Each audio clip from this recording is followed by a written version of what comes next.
I'm Phyllis Curott here in snowy New York, and I'm delighted to be writing the Hay House Basics book on Wicca, out in November 2018 with the online class in spring 2019. So let me introduce myself with a few highlights and a bit about Wicca.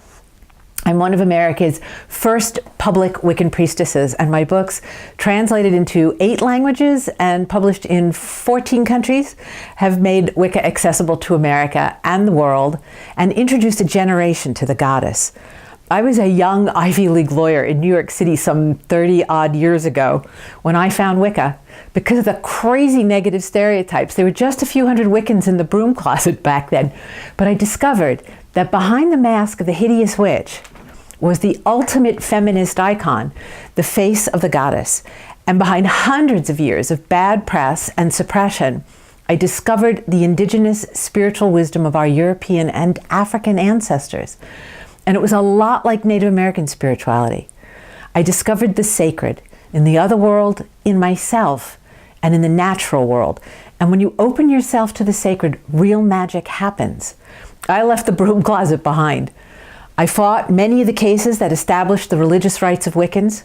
I wrote my first series of books, some bestsellers, did major global media campaigns, established my tradition, the Temple of Ara, and began teaching internationally. And I was honored as one of the 10 gutsiest women of the year by Jane magazine, along with Hillary Clinton and Rose McGowan. I was elected vice chair of the Parliament of the World's Religions, but the greatest honor was my induction into the Martin Luther King Jr. College of Clergy and Scholars. And along the way, a few hundred hidden Wiccans became 1 million public Wiccans, and Wicca became one of the fastest growing spiritualities in the United States, England, Europe, Australia, and it's spreading all over the globe now. So, who is this book for? One of the wonderful things about Wicca, the spirituality, and Wicca, the book, is that you don't have to be Wiccan to benefit from the wisdom and practices that I will guide readers through.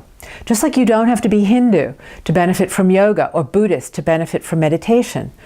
This book is for anyone seeking more than ideas about the divine. It's for everyone who wants experiences with the divine. And with the practices I guide people through, that divinity is as close as your next breath. This book is for all those seeking a healing path, a balanced, joyful, and embodied spirituality that nourishes our bodies, our hearts, and our spirits. It'll appeal to women of all ages, and especially young women, who are 3/4 of Wicca's base and my readership.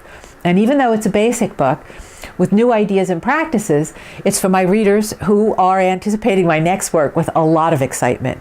It's for the increasing numbers of women and men seeking the goddess, and it's for everyone yearning for a new and sacred relationship with Mother Earth. And it's so important for the many who are drawn to Native American spirituality who don't realize they have an ancestral wisdom tradition of their own. And it will appeal to the large Wiccan audience who want and need the guidance of an experienced and respected teacher. It's for those curious about Wicca who are discovering so many of its elements everywhere these days. And of course, it's for those discovering Wicca for the first time who always say it's what they knew in their hearts. When I returned to writing, my agent asked which publisher I wanted to work with, and I said, Hay House. The next morning, and my agent had nothing to do with this, there was an invitation from Amy Kibbard in my email. I said yes.